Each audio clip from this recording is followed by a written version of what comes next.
فلاديمير بوتين. الله أكبر، الله أكبر، الله أكبر. شاب مسلم قوي البنية ذكي ماكر، يثق به بوتين أكثر من أي شخص في العالم. إنه رئيس دولة برتبة مصارع وعسكري برتبة لواء. فمن هو ابن بوتين المسلم؟ وكيف تمكن من دخول الكعبة والصلاة فيها؟ قد يتفاجأ الكثيرون عند سماعهم بأن الرئيس الروسي فلاديمير بوتين لديه ابن مسلم وملتزم بالدين الإسلامي. فمن هو هذا الرجل؟ وكيف تمكن من دخول مقام قبر النبي صلى الله عليه وسلم؟ وكيف تمكن أيضا من الدخول إلى الكعبة المشرفة والصلاة فيها؟ وكيف تحول إلى أشهر قائد إسلامي في العالم تحت رعاية بوتين؟ لن تصدق ما ستشاهده في هذا الفيديو، ولكن قبل البدء لا تنسوا الضغط على زر اللايك والاشتراك في القناة وتفعيل زر الجرس لتصلكم جديد فيديوهاتنا القادمة.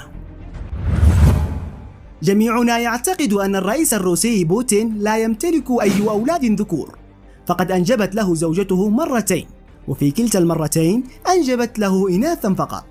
ومن المعروف أن بوتين يبعد بناته عن السياسة بشكل كامل ويخفيهن عن أعين الكاميرات.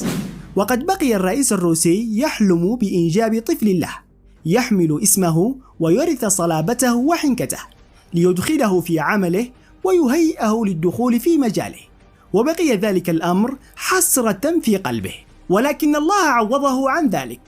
فالحقيقة أن بوتين يمتلك ابنا روحيا أغلى وأقرب إليه من أي رجل على وجه الأرض.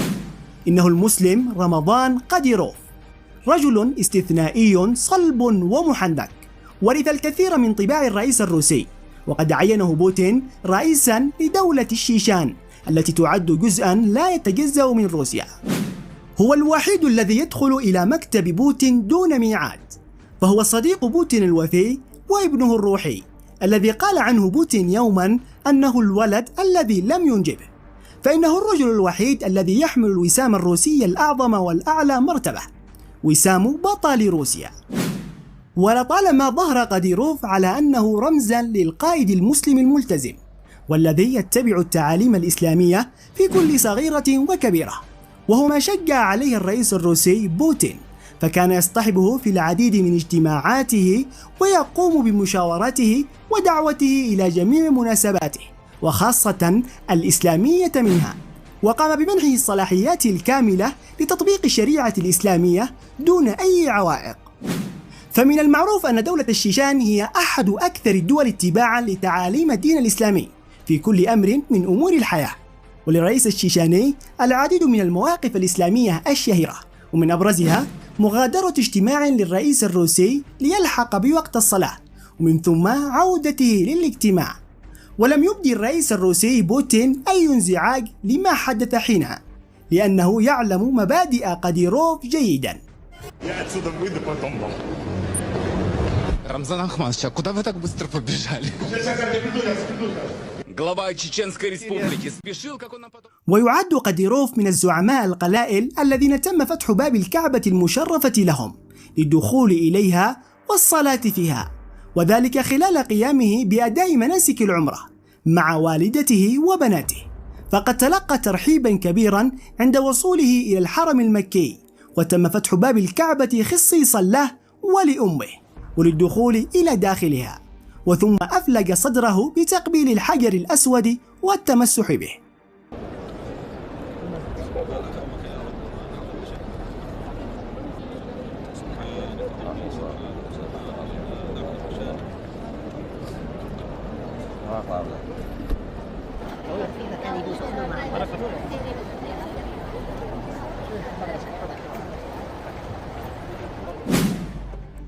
وليس ذلك فحسب، بل تم تكريمه بدخول مقام قبر النبي محمد صلى الله عليه وسلم، وهنالك لم يستطع قاديروف تمالك نفسه وأجهش بالبكاء أمام قبر خير الأنبياء والمرسلين، وأصر على المشاركة في عملية غسل الكعبة التي تتم مرتين سنويا، فحمل المكنسة وبدأ يغسل الكعبة ويشارك في تنظيفها. وقال أنه ليس هنالك حلما أو هدية أغلى من زيارة الكعبة المشرفة. ويحتفظ قديروف بشعرة من شعرات الرسول صلى الله عليه وسلم بعد أن تسلمها من دولة الإمارات العربية المتحدة، واحتفظ بهذه الهدية أشد احتفاظ، وقام بوضعها داخل مسجد أحمد قديروف المركزي في الشيشان، ويرتدي مسبحة على صدره أهداها إياه والده أحمد قديروف الذي كان مفتيا عاما للشيشان. وقد أصر على تحفيظ ابنته عائشة للقرآن كاملا وهي في 14 من عمرها فقط. ومن الأمور المميزة لديه أنه يحرص على الحضور الدائم لوزرائه لصلاة الفجر، ويعاقب من يتغيب منهم من غير عذر.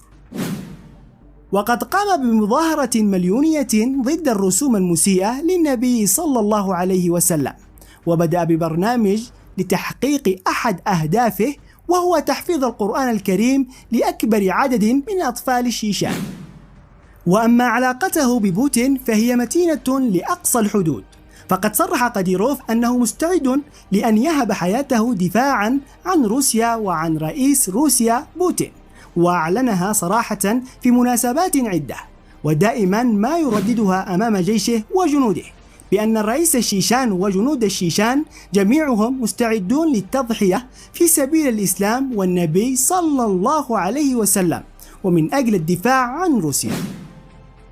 ومن الجدير بالذكر أن قديروف يشابه بوتين في عشقه للرياضات القتالية والصيد والسباحة، ومن أكثر الأمور التي اشتهر بها هي معاقبته لأحد وزرائه بإقامة نزال في الملاكمة بينهما. وبالطبع فقد انتصر قديروف ولقن وزيره درسا قاسيا، فهو يمارس رياضة الملاكمة ويهتم ببناء جسده وبالتدريبات الرياضية. ويؤخذ على قديروف العديد من الانتقادات، فيتهمه البعض باتباعه الأعمى للرئيس الروسي بوتين دون أي تفكير. فما هو رأيكم أنتم أيها المتابعون؟ فهل كنتم تعلمون حقا بقصة قديروف أم لا؟ وإلى هنا وصلنا إلى نهاية الفيديو. لو عجبكم هذه السلسلة من الفيديوهات لا تنسوا الضغط على زر اللايك والاشتراك في القناة وتفعيل زر الجرس لتصلكم جديد فيديوهاتنا القادمة.